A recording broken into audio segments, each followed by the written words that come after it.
The family line of Esau. Here is the story of the family line of Esau. Esau was also called Edom. Esau got his wives from among the women of Canaan.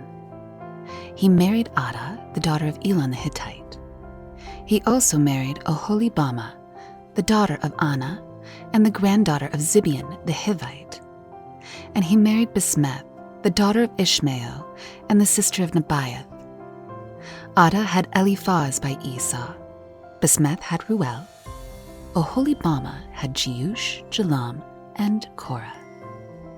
All of them were Esau's sons. They were born in Canaan. Esau moved to a land far away from his brother Jacob. Esau took with him his wives, his sons and daughters, and all the people who lived with him. He also took his livestock and all his other animals. He took everything he had acquired in Canaan. Jacob and Esau owned so much that they couldn't remain together. There wasn't enough land for the both of them. They had too much livestock. So Esau made his home in the hill country of Seir. Esau was also called Edom. Here is the story of the family line of Esau. He's the father of the people of Edom. They live in the hill country of Seir. Here are the names of Esau's sons. They are Eliphaz, the son of Esau's wife Adah, and Ruel, the son of Esau's wife Basmeth. The sons of Eliphaz were Teman, Omar, Zepho, Gatam, and Kenaz. Esau's son Eliphaz also had a concubine named Timnah. She had Amalek by Eliphaz. They were the grandsons of Esau's wife Adah. The sons of Ruel were Nahath, Zerah, Shammah, and Mizah. They were the grandsons of Esau's wife Basmeth. Esau's wife Oholibamah was the daughter of Anah and the granddaughter of Zibeon. She had Jeush, Jalam, and Korah by Esau. Here are the chiefs among Esau's sons. Eliphaz was Esau's oldest son. The sons of Eliphaz were chiefs Teman, Omar, Zepho, Kenaz, Korah, Gatam, and Amalek. They were the chiefs in Edom, who were the sons of Eliphaz. They were Adah's grandsons. The sons of Esau's son Ruel were chiefs Nahath, Zerah, Shammah, and Mizah. They were the chiefs in Edom, who were the sons of Ruel. They were the grandsons of Esau's wife Basmeth. The sons of Esau's wife Oholibamah were chiefs Jeush, Jalam, and Korah. They were the chiefs who were the sons of Esau's wife Oholibamah. She was Anah's daughter. That was the family line of Esau. And these were the chiefs. Esau was also called Edom. Seir the Horite had sons living in the same area. They were Lotan, Shobal, Zibeon, Anah, Dishon, Ezer, and Dishan. The sons of Seir in Edom were Horite chiefs. The sons of Lotan were Hori and Homan. Timnah was Lotan's sister. The sons of Shobal were Alvan, Manahath, Ebal, Shepho, and Onam. The sons of Zibeon were Aiah and Anah. He was the Anah who discovered the hot springs of water in the desert. He found them where he was taking care of the donkeys who belonged to his father, Zibeon. The children of Anah were Dishan and Oholibamah. Oholibamah was the daughter of Anah. The sons of Dishan were Hemdan, Eshban, Ithran, and Karan. The sons of Ezer were Bilhan, Zavan, and Akan. The sons of Dishan were Uz and Aran. The Horite chiefs were Lotan, Shobal, Zibeon, Anna, Dishon, Ezer, and Dishan. They were the Horite chiefs in the land of Seir. They are listed tribe by tribe. The rulers of Edom. Before Israel had a king, there were kings who ruled in Edom. Bela became the king of Edom. Bela was the son of Beor. Bela's city was called Dinah-Ba. When Bela died, Jobab became the king. Jobab was the son of Zerah from Bozrah. When Jobab died, Husham became the next king. Husham was from the land of the Temanites. When Husham died, Hadad became the next king. Hadad was the son of Badad. Hadad had won the battle over Midian in the country of Moab. Hadad's city was called Avith. When Hadad died, Samlah became the next king. Samlah was from Masrekah. When Samlah died, Shaul became the next king. Shaul was from Rehoboth on the river. When Shaul died, Baal-Hanan became the next king.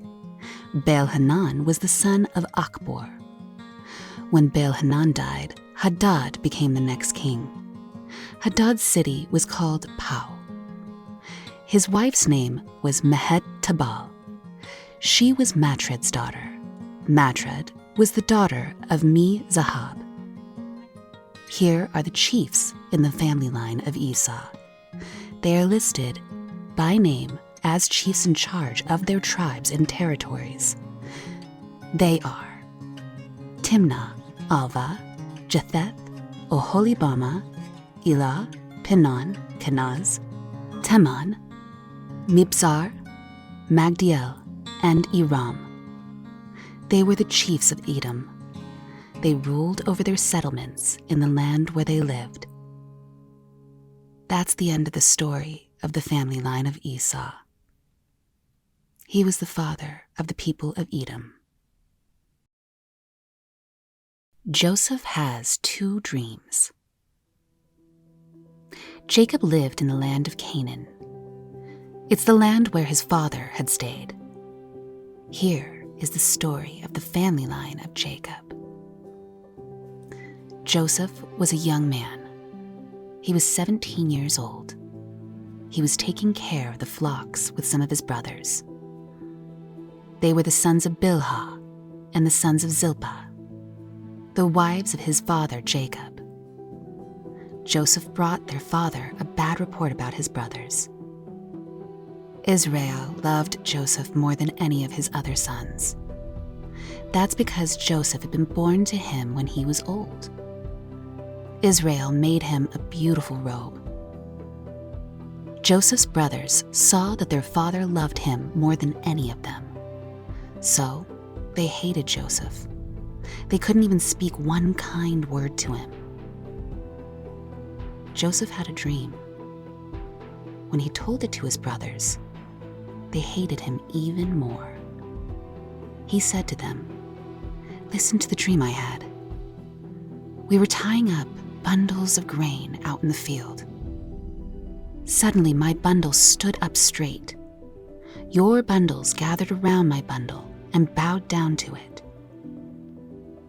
His brothers said to him, "Do you plan to be king over us? Will you really rule over us?" So they hated him even more because of his dream. They didn't like what he had said. Then Joseph had another dream. He told it to his brothers. "Listen," he said, "I had another dream. This time, the sun and the moon and 11 stars were bowing down to me." He told his father as well as his brothers. Then his father rebuked him. He said, "What about this dream you had? Will your mother and I and your brothers really do that? Will we really come and bow down to the ground in front of you?" His brothers were jealous of him. but his father kept his dreams in mind. Joseph is sold by his brothers. Joseph's brothers had gone to take care of their father's flocks near Shechem. Israel said to Joseph, "As you know, your brothers are taking care of the flocks near Shechem. Come, I'm going to send you to them." "All right," Joseph replied. So Israel said to him, "Go to your brothers, see how they're doing. Also see how the flocks are doing. Then come back and tell me."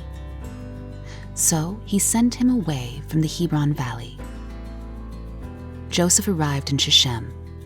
A man found him wandering around in the fields. He asked Joseph, "What are you looking for?" He replied, "I'm looking for my brothers. Can you tell me where they are, taking care of their flocks?" "They moved on from here," the man answered. "I heard them say, 'Let's go to Dothan.'" So Joseph went to look for his brothers. He found them near Dothan. But they saw him a long way off. Before he reached them, they made plans to kill him. "Here comes that dreamer," they said to one another. "Come, let's kill him. Let's throw him into one of these empty wells. Let's say that an animal ate him up. Then we'll see whether his dreams will come true." Reuben heard them talking. He tried to save Joseph from them. "Let's not take his life," he said. "Don't spill any of his blood. Throw him into the empty well here in the desert, but don't harm him yourselves." Reuben said that to save Joseph from them. He was hoping he could take him back to his father. When Joseph came to his brothers, he was wearing his beautiful robe. They took it away from him, and they threw him into the well. The well was empty. There wasn't any water in it. Then they sat down to eat their meal. And as they did, they saw some Ishmaelite traders coming in from Gilead. Their camels were loaded with spices, lotion, and myrrh. They were on their way to take them down to Egypt. Judah said to his brothers, "What will we gain if we kill our brother and try to cover up what we've done? Come, let's sell him to these traders. Let's not harm him ourselves. After all, he's our brother. He's our own flesh and blood." Judah's brothers agreed with him. The traders from Midian came by. Joseph's brothers pulled him up out of the well.